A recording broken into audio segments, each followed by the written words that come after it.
Ahora sí, el saludo formal. Muy buenas noches a todos. Estamos para compartir, como todos los miércoles, a partir de esta hora, las informaciones legislativas. Gilda, ¿cómo estás? ¿Qué tal, Hugo? ¿Cómo te va? Media hora en vivo y en directo desde Canal 12 para toda la región. Con importantes temas para ocuparnos en el programa de hoy, pero nos presentamos formalmente y ya estamos desarrollando los primeros temas.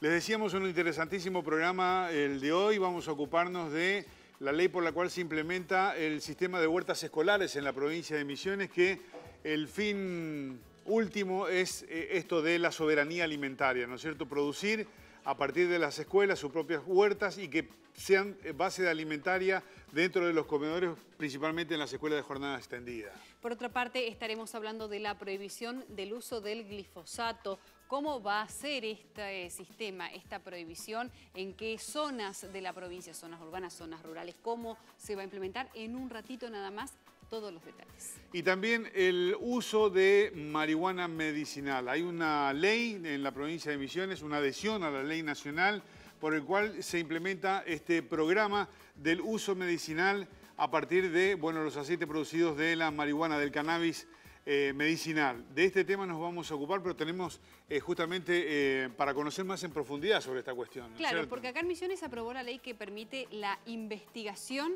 sobre la marihuana medicinal, ¿no? Y hay muchos profesionales, muchos científicos en el mundo, pero puntualmente acá en Argentina, que ya están dedicando horas y horas y horas para ver justamente cuáles son las propiedades. Y estuvimos conversando con Rubinstein. Él es un investigador del CONICET, también es profesor de la UBA, y estaba hablando de los mitos y de los prejuicios. Y de los prejuicios que hay con respecto al uso de la marihuana medicinal, como se le conoce comúnmente. Pero vamos con este disparador y después estamos con un especialista aquí de Misiones que nos va a ampliar en el tema. Marcelo Rubinstein investiga sobre neurobiología y hace muchos años trabaja en circuitos cerebrales. La temática de la marihuana siempre llamó su atención, ya que se sabe muy poco de este tema, tanto en universidades como en el ámbito de la medicina y la sociedad en general. En el mundo está cambiando mucho la perspectiva y la percepción pública de qué compuestos tiene esta planta, de si todo es malo respecto de ello, si puede haber cosas beneficiosas.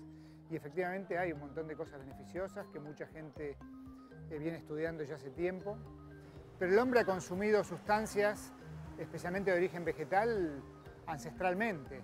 Y nosotros consumimos una enorme cantidad de sustancias, muchas de las cuales lo hacemos de manera tan cotidiana que ni nos damos cuenta que estamos tomando sustancias para modificar nuestro estado interno. Por ejemplo, estamos en la provincia de Misiones, que es la productora nacional del 80% del mate, que es la bebida nacional, ni que hablar del café, el té, bebidas alcohólicas de todo tipo. El investigador del CONICET afirma que hay muchos mitos respecto al uso medicinal de la marihuana. La cataloga como parte de los fitomedicamentos. Y bueno, también el cannabis es parte de una de las plantas que el hombre se ha dado cuenta que tiene algo que le hace bien en algunas circunstancias.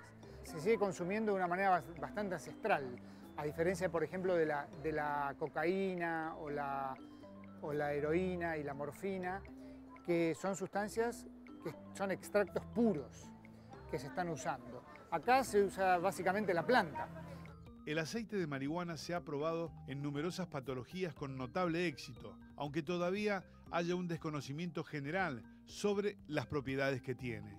Se ha convertido en ley que apunta a la utilización de aceites de cannabis o otras formulaciones para dar respuesta terapéutica a una cantidad de dolencias crónicas tremendas, pero el Poder Ejecutivo todavía está muy en la disyuntiva de no entender que se puede separar perfectamente bien un tema, que es el tema del uso del cannabis medicinal, de otro tema que puede tener que ver con el uso ilegal de sustancias, etcétera, que son temas que se pueden manejar perfectamente bien con cualquier otro medicamento. La medicina va avanzando como en todos los rubros y también va incorporando la fitomedicina y el cannabis en particular en muchas partes del mundo, y nosotros sería una tontería que nos quedáramos afuera y que quedáramos con el prejuicio de decir, pero esto puede ser peligroso. todo puede ser peligroso en la medida que no se use y no se conozca cómo usarlo adecuadamente. Y ese es el tema, el desafío es aprender, estudiar y no quedarse en los prejuicios que nos dejan paralizados y con miedo, ¿no?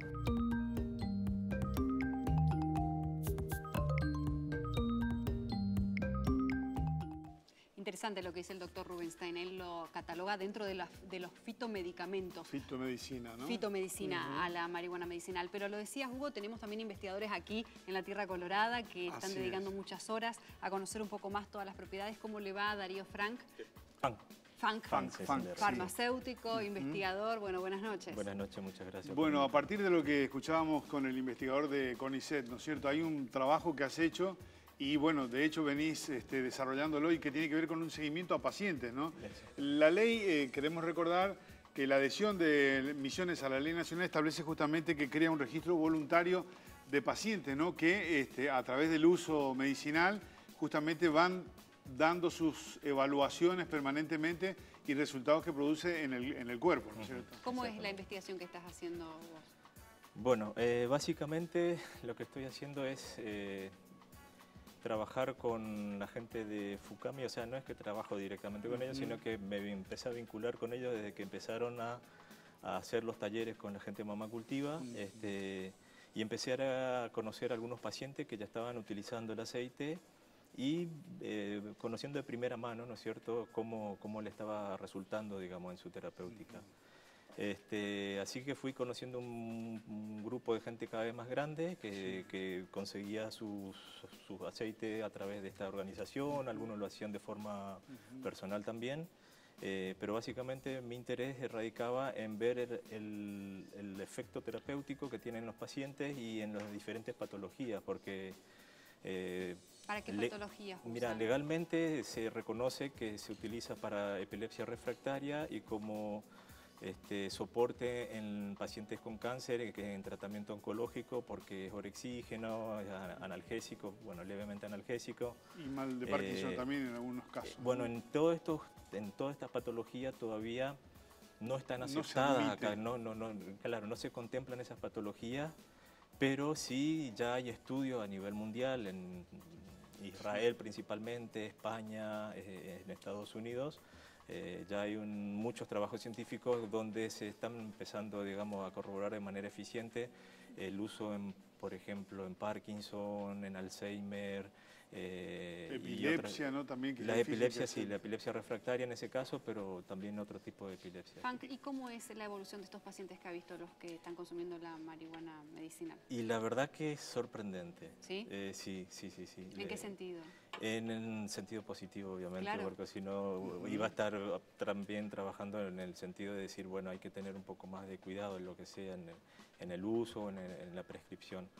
Pero honestamente estamos viendo resultados en muchas patologías, mucho relacionado al dolor, por ejemplo, y dolor asociado a diferentes tipos de patologías, de fibromialgia, dolores traumáticos, dolores relacionados al cáncer o a quimioterapia. Tienen una respuesta muy interesante y es una de las patologías, o sea, el dolor que todavía no se había contemplado del todo, digamos. Habías trabajado en tu tesis final sobre el uso medicinal de la marihuana, ¿no? Y actualmente estás haciendo un trabajo en Perú, ¿puede ser? Sí, en realidad hace unos 6 años atrás hice un posgrado de fitomedicina y bueno, mi trabajo final lo hice sobre cannabis medicinal, cuando todavía no se hablaba mucho del tema. Era tabú. Sí. Y hoy por hoy estoy haciendo una especialización en farmacia antroposófica en Perú de 4 años, donde mi interés es poder desarrollar desde esa visión el trabajo con el cannabis. Frank, el que no conoce, yo por ejemplo no conozco, ¿cómo es el tema del aceite de marihuana medicinal? ¿Cómo es el consumo para un paciente que está en tratamiento? Bien, el aceite en sí es de uso sublingual. Hay diferentes formas farmacéuticas, por ejemplo, una crema, un ungüento, una loción, tinturas. El aceite básicamente es de uso sublingual, porque se utiliza bajo la lengua, que ahí se absorbe directamente, ¿no es cierto?, a la sangre arterial y no pasa por hígado y demás. O sea Claro. que, por ejemplo, el uso por ingestión, digamos, no es más recomendable porque se pierde mucho metabolito, o sea, hay un paso por hígado, unos Claro. procesos que digamos, se pierde mucho, digamos, la actividad terapéutica de la planta. Y esto de la separación de lo que es el THC y lo que es productos cannabinoides, ayúdame vos, porque... Sí. Y lo de THC, ¿tiene un proceso para fabricar el aceite de uno o de otro? No, el aceite por lo menos que se consigue acá todavía Sí, de sí. forma artesanal o Artesanal. lo que sea, está hecho con planta completa, o sea, con las flores completas de la planta. Hay 2 fármacos que ya están legalizados en Estados Unidos, hay otro también que es de Canadá, que es el Charlotte, que no sale como medicina, sino como suplemento dietario, porque está hecho como planta completa. Sin embargo, los de Estados Unidos sí son cannabinoides sintéticos, CBD, CBN, y descartando, digamos, el THC, que es el cannabinoide a querer esquivar, ¿no es cierto?, a no querer incorporarlo dentro de la terapéutica.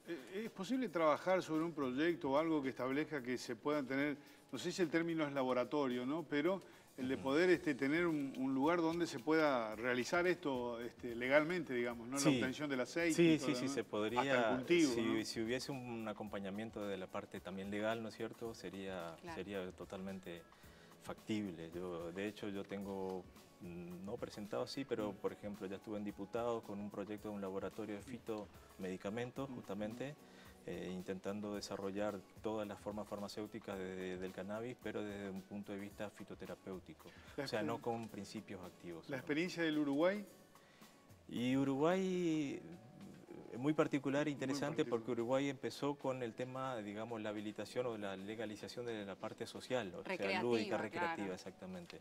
Y ahora con todo lo que surgió acá en Argentina, con la gente de Mama Cultiva, en Chile con la Fundación Daya, que están, como le contaba hoy, están bastante avanzados, ya tienen sus laboratorios, le empezaron a echar el ojo, por decirlo así, a la parte, digamos, del desarrollo médico. Frank, si bien no hay cifras oficiales, pero desde los conocimientos que usted tiene, ¿se sabría más o menos cuánta población en Misiones estaría consumiendo la marihuana medicinal? ¿Tenés una idea, un número estimado? No, la verdad que... ¿Y los sí. pacientes que vos seguís cuántos son?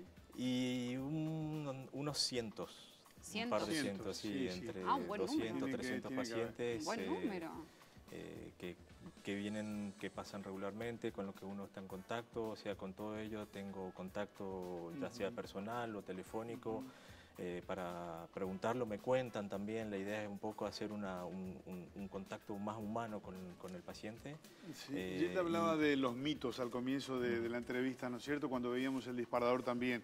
Esos mitos, esas barreras, porque inclusive periodísticamente hablando nos cuesta mucho, porque siempre está la cuestión del narcomenudeo, del narcotraficante, de la droga como recreativo que le dicen, ¿no es cierto? Pero la gente ya está transformando su pensamiento, hay un cambio cultural, si se quiere decir en este sentido. Yo creo que sí, porque ahora como nunca se está empezando a ver realmente los efectos, o sea, creo que ahora se está empezando a utilizar mucho más como medicina que como recreativo. Sí, sí. O sea, es mi observación, porque, por ejemplo, los pacientes que yo conozco, el 80-90% son pacientes mayores de 60, 70 años. ¿Y los médicos qué dicen? ¿A veces sugieren que se pueda consumir? Hay médicos ¿sí? que ya están abiertos a esta temática, hay médicos que ya están prescribiendo, que recetan, digamos, ya el aceite de cannabis. El único inconveniente es que todavía no hay un laboratorio, no hay alguien, o sea, una entidad legal que pueda provee y elaborarlo, distribuye, entonces el sí. paciente por sus propios medios tiene que Cultivar. o recurrir a algún lugar, Claro, a y alguien ahí que es lo donde se fabrique. entra en un lugar, Eso es una zona frontera gris o oscura que sería y ahí es evitable. donde está el vacío legal. Exactamente, sería evitable si tenemos un acompañamiento político y demás, ¿no? Ha sido muy clarificador la charla contigo, Frank. Frank Bueno, es Frank, de Frank, Puerto sí. Rico, del De interior Puerto de Rico Misiones. también. Exactamente. Muchas De los gracias. pagos de Rosana Beer, que aprovechamos y saludamos, que estuvo un par de veces en el Sí, programa un saludo también, a y ella. son personas que, bueno, están dedicadas a esto, y a la gente del Fucamis también, y de Mamá Cultiva, ¿no?, que es un trabajo que viene haciendo desde hace mucho tiempo, y bueno, felicitaciones por todo lo que están realizando. Muchísimas Bueno, gracias. muchas gracias a ustedes. Muchas gracias, hasta la próxima. Nosotros vamos a compartir la primera pausa, ¿te parece? Dale, en el próximo bloque, glifosato.